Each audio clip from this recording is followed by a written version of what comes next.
My name is Mallari. I'm here with Kevin Bowden, and we're here at the Anaheim Convention Center for WonderCon 2024. Now, WonderCon is Comic-Con's little bro, little cousin, but there's very few events that bring out people from different lands and even universes. And so we're here to speak today to the community about what brings them out here. Anaheim has been home to WonderCon since 2017 and is the sister show of Comic-Con, San Diego's comic show. And this year's WonderCon was hit with rain, but it didn't stop the show at all, with cosplayers and artists alike sharing their art with the world. Some cosplayers shared their love of the popular art form. It's for sure just a way to express your creativity, or if you want to just be, what's the word, I guess ballsy in a way, to just wear something else, kind of like that, you know. That's kind of what I think of it. Okay, so how long have you been coming to conventions and stuff like that?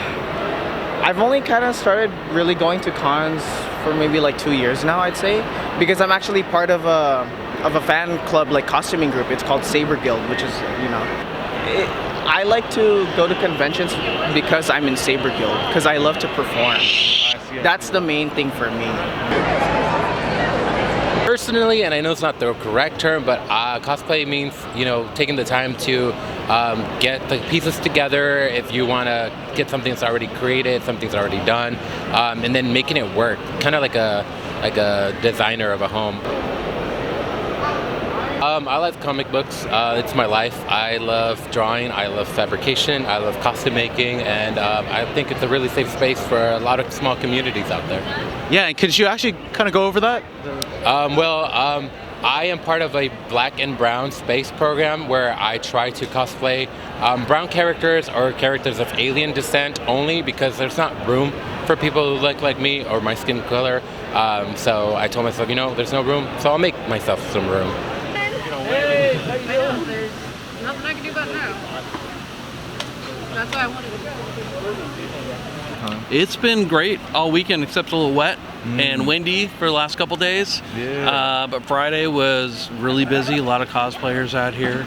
I've been doing a lot of cosplay repair, and which is really fun, and I love being around all the cosplayers and helping them out and running out of all the supplies that I have, and which just means I'm doing my job. Everybody now is upping their game with their cosplay, so now there's more electronics. I've been asked twice for a soldering gun. I'm like, I don't have one, but next year I'll have to get one. And I brought my wireless hot glue gun, and I've been using that all weekend. I have to go back to the hotel and get the battery that's charging up now because I had to help with the masquerade last night. And so just amazingly fun, and people are great. And I don't care who you are, what you're doing, we're all kind of part of the same community. WonderCon's exhibit hall showed off a variety of different comic book sellers and artists. And the convention was young. According to a press release from WonderCon, a little more than 50% of the attendees were under the age of 30. Some vendors gave their thoughts on the importance of their work for future generations of convention goers. A lot of the older generation, as they pass away, I think a lot of knowledge gets lost. So the younger generation that's not like, I'm a Gen Xer, so I would say, you know, the millennial, Gen Z, all that, Gen Alpha, all those generations, I would like for them to go back and look at the older generations. Now, they don't have to like what we like. I get that. But like look at where some of the stuff and get more of the knowledge before it gets actually lost to time. For the most part, it's a very supportive community.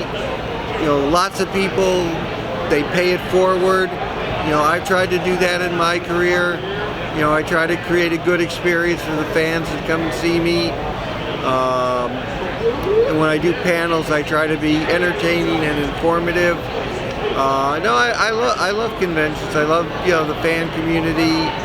I love coming to and seeing people that I haven't seen in 20 years.